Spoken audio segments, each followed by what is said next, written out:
Саламатсыздарбы, урматтуу кыргыз элим. Мен сиздер менен дагы бир ачуу чындык менен бөлүшкүм келди. Карантинде убакыт көп болгондугуна байланыштуу көп изилдеп талдоолорго алып, мен сиздерге ушул нерсени көтөрүп чыккым келди. Кумтөр биздин баягы Кыргызстандын байлыгы болгон, биз билесиздер, бул экологиялык биздин природа менен биздин жер байлыктарыбыз. Башка өлкөлөрдө нефть, бензин жана Швейцарияларда канчалаган сонун өзүнүн природалары менен өздөрүнө туристтерди тартып, мындай болуп өнүгүп атышса башка өлкөлөр. А бизде Алла Таалам берген эң сонун природаларыбыз жана биздин алтын кен байлыктарыбыз бар экенин билесиздер. Бизде эч кандай завод, фабрика жок. Мына ошол себептерден улам мына алтын кен байлыгы боюнча Кумтөрдүн тегерегинде сөз кылгым келип турат. Кумтөр боюнча СССР маалында изилдөөлөргө караганда 953 тонна алтын жана 400 тонна күмүш бар экенин минимальный эсепте булар эсептеп чыгып, азыркы убакка чейин өзүңүздөр билгендей, мына Канаданын фирмасы келип туруп, ошол алтындардын бар жогун 20 жылдын ичинде 50 миллиард АКШ долларга барган биздин алтын кен байлыгыбыздын бар жогун азыр сырт жака ташып кетти.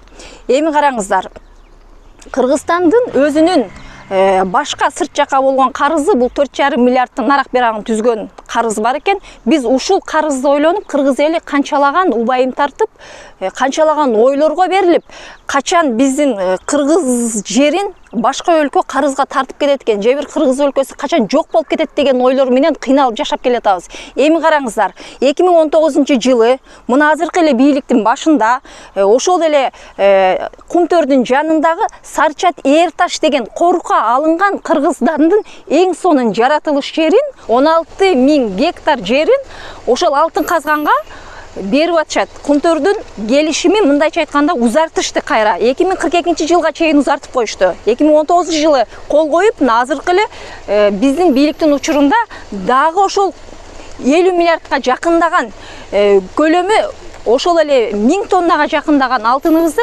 каздыртканга биз дагы уруксат бериптирбиз. Эми ошол 16.000 гектар жер азыр корукка алынган жер. Ал жерде аркар, кулжа, теке, ушундай Кыргызстандын эң баалуу кызыл китепке кирген жан жаныбарлары байырлаган жер экен. Ал жерде канчалаган канаттуулар, канчалаган дары чөптөр жайгашкан жерди биз Кыргызстанга Алла Таалам ушундай экологияны берип койгон жерде биз жер кыртышын бузганга жана алтын кендерин алып кеткенге берип атабыз. 16.000 гектар жер, бул биз салыштыргым келип атат сиздер менен, бул Казакстанга берилген 600 гектар, бул Каркыра жайлоосун караңыздар. Бул 600 гана гектар жер үчүн биз азыркыга чейин ичибиз ачышып олтурса, эми караңыздар, алтын кенин казып, уусун сыртына таштатып, экологиябызды буздурган 16.000 гектар жер экөнүн өлчөмүн караңыздар. Мен мындан дагы салыштырып кетким келет. Ар бириңиздер өзүңүздөрдүн районуңуздарды элестетсеңиздер болот. Азыр мына Бишкектен Токмокко карай 40 километр чакырым, жана бул жагына созо 40 километр чакырым жерди ээлеген эң чоң райондун местасын ээлеген биз алтын кен байлыгыбызды алдыртып жатабыз. Караңыздар, эми мына Сарчат Эрташ корукка алынган жердеги 16.000 гектар жердеги алтыныбыздагы ушул эле 50 миллиард АКШ долларын чапчыйт. Бул дагы минимальный эсепке алынганда. Ошол жерди дагы алдырып берген атабыз. Эми ойлонуңуздар, ал жердеги природанын бузулганын, канчалаган ол жердеги биздин корукка алынган жан жаныбарлардын жок болуп кетип аткандыгы, жана уулуу калдыктардын үстүнө калып, канчалаган боюнан түшүп, канчалаган энелер, канчалаган аялдар төрөй албай, канчалаган биз билбеген жаман оорулар менен ооруп, чет жактарга акчасы жок, дарылана албай алган кыргыз жарандарынын кыйналып аткандарын көрүп атасыздар. Канадалык жеке ишкер мафия, бул мафия деп айткым келип атат. Бул нерсеничи эч кандай процент бербей бизге келип туруп, бар жогун алып кетип, ортодогу биздин өзүбүздүн эле кайра чоңдорубуз сол чөнтөккө солоп туруп, аларга салып берип жатат.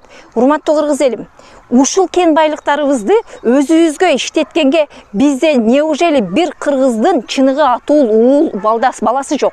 Качан бизге ушул кыргызга күйгөн урпактарга жана мына жаратылышты сактаган кыргыздын кыргыз экенин билгизип турган качан бир мекенчил башчы келет деген ой келет мага? Качан кыргыздын манастын урпагы төрөлүп, качан бизди бир жакшы нукка алып кетет деген соол мына мени ойлондурат. Сиздердичи?